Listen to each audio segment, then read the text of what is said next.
किसी का बेटा, किसी का पिता। देश में और भी लोग हैं भाई परिवार के अलावा। आप लोगों ने तो पूरा परिवार को ही पार्टी बना दिया। नहीं, जब आप ये दिखा रहे थे मैं खुद कंफ्यूज हो गया था। मैं आपको स्पष्ट रूप से बता दूं, क्योंकि मैं ये सोच रहा था कि क्या अनुराग ठाकुर जी के पिता छोले भटूरे बेचा करते थे, या बांसुरी स्वराज जो कि भाजपा की उम्मीदवार हैं, उनकी माताजी या पिताजी का राजनीति से कोई लेना देना नहीं था, या साहिर सिंह वर्मा के बेटे परवेश वर्मा, उनके पिताजी भी कुछ और किया करते थे, राजनीति में नहीं थे क्या? क्या ये भाजपा का परिवारवाद नहीं है?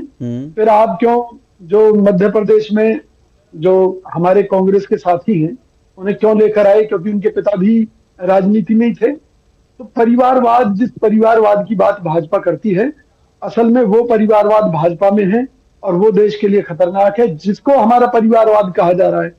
राजीव गांधी जी ने इस देश के लिए शहादत दी, इंदिरा गांधी जी ने इस देश के लिए शहादत दी, जवाहरलाल नेहरू मरते दम तक इस देश के लिए समर्पित रहे। तो हमारा जो परिवार है वो देश के लिए कुर्बानी देने का है, और जो भाजपा का परिवारवाद है वो देश को लूटने का है।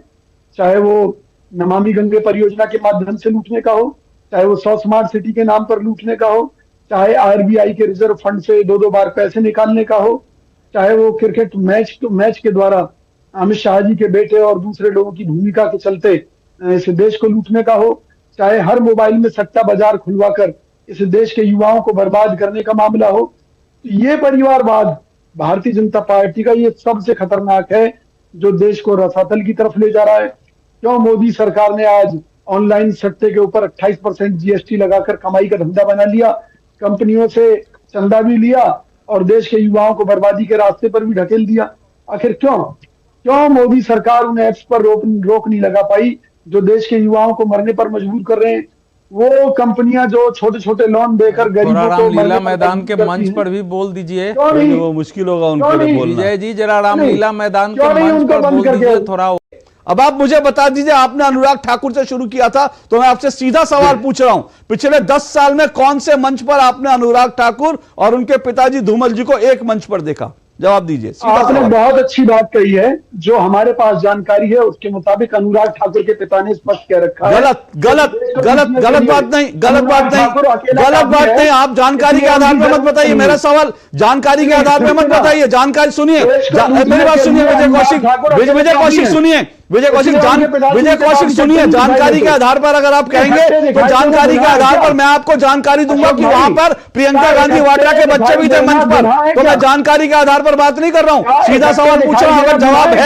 अगर जवाब है तो जवाब दीजिए, नहीं तो मैं दूसरे मेहमान के पास जा रहा हूं। मुझे मालूम है, एक मिनट रुकिए। अब मुझे मालूम है इस सवाल का जवाब आपके पास नहीं है। इस सवाल का जवाब इनकी आवाज नीचे कीजिए। निश्चित तौर पर आपको इस बात का जवाब कांग्रेस पार्टी हाईकमान द्वारा मिल जाएगा और पूरे देश को मिल जाएगा। लेकिन हम ये कहना चाहते हैं, कोई घर बैठकर हमें समर्थन देने की बात कर रहा है तो उसके लिए कांग्रेस पार्टी जिम्मेवार नहीं है।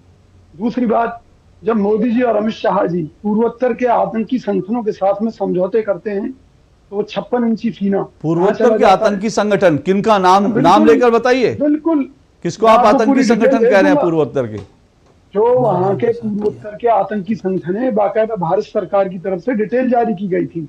मैं आपको अखबारों की खबरें भेज दूंगा, आप टेंशन मत लीजिए। नहीं टेंशन नहीं। अरे अब आप किसी संगठन, ऐसे कौन सा संगठन है? सुनिए, ऐसा कौन सा संगठन है? आप नाम लेके बताइए ना। नहीं, सुनिए, अलगाववादी संगठन पूर्वोत्तर में है, इसमें कोई दो राय नहीं। पूर्वोत्तर जो है, पूर्वोत्तर सालों तक सुलगता रहा, उसमें कोई दो राय नहीं। कुछ संगठनों के साथ सरकार ने शांति के लिए वहां प्रयास किए, लेकिन आप किसी को आतंकवादी संगठन कह रहे हैं तो मुझे हैरानी हो रही है। कमाल की बात है भाई साहब, जो आतंकी घटनाओं के लिए जिम्मेवार थे, अगर उन संगठनों के साथ में अरे एक नाम बताइए सर। करती है। सिद्धार्थ जी की आवाज बंद है। सिद्धार्थ जी की आवाज बंद है। सिद्धार्थ जी आप म्यूट पर है। नाम बताइए ना। मैं वही कह रहा हूँ। सुनिए विजय जी,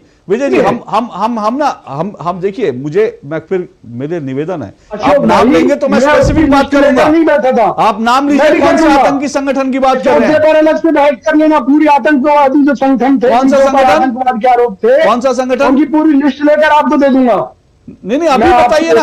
अरे बाबा, एक संगठन का नाम बताइए जिससे आप बोलेंगे, बहुत सीरियस इशू है। मैं आपको नहीं, दे दूंगा विजय जी, मैं ये आपको अत्यंत खबरें दे ही दूंगा। गंभीर मुद्दा इसलिए है कह रहा हूं, आप बिना नाम लिए आप सारी देश बात- की सत्तारूढ़ हम नहीं, नहीं, पार्टी सुनिए। को आतंकवादियों ये के तो- साठ गांठ ये के तो आरोप जो लगा ऑन रही रिकॉर्ड है, ये वो इस मैं बता प्रकार रहा से हूं आपको। नहीं आप एक पूरे राष्ट्रीय करके चैनल पर हैं, लोग इसको सुन रहे हैं, जो अब उग्रवादी आपको नाम संगठन बताना है, पड़ेगा अगर कोई और बताना है तो। विजय जी, मैं फिर कह रहा हूं, सुनिए, विजय जी सोच से मत चलिए, स्पेसिफिक होकर मेरे डिबेट में बात कीजिए। मुझे एक संगठन का नाम बताइए ना। हम सुनिए, आपने एक आरोप लगाया, मैंने सुनिए, आपने एक आरोप लगाया, मैं आपसे सीधा कह रहा हूं, एक संगठन का नाम बताया, मैं उस पर स्पेसिफिक डिबेट करने को तैयार हूं, लेकिन आप नाम भी बताएंगे, कहेंगे मैं आपको कटिंग भेज दूंगा, ऐसे नहीं होता।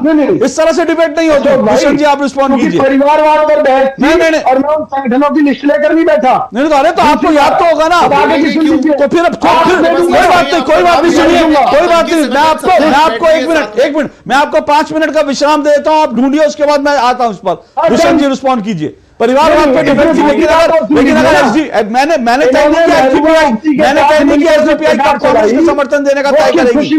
बोलिए दुष्यंत जी। खुशी में चलाई, देखिए जी, महबूबा मुफ्ती के साथ जो मैं तो- सरकार चलाई उन्होंने।